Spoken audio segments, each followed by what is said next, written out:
મહાન કામ એકલા થતા નથી, એમાં કેટલા બધા લોકોનો સાથ જોઈએ. એક મજાનો પોલિશ બંદો મળી ગયો, એકદમ દરવેશ જેવો, સંત જેવો માણસ.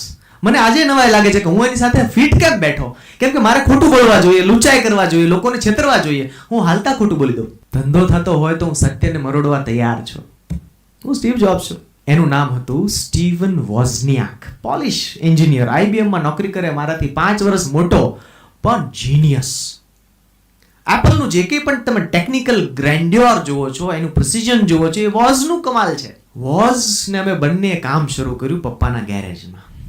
એપલ 1976માં ગેરેજમાં કામ કર્યું. પણ હું બહાર તો બહુ નાટક કરવાનો, કોઈને પણ મળું તો મારું ઇન્ટ્રોડક્શન શું આપું?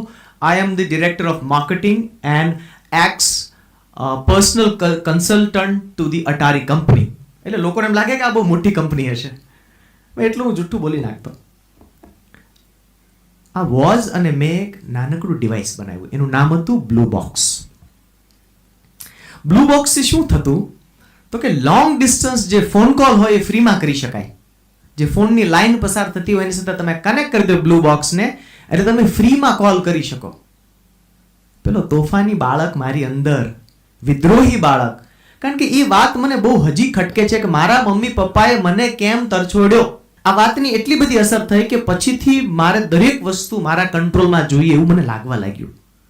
તો જેટલી ઓથોરિટીઝ હતી, મારા શિક્ષકો હતા, મારી શાળા, મારા પેરેન્ટ્સ, સરકાર, એ બધાને હું ચેલેન્જ કરતો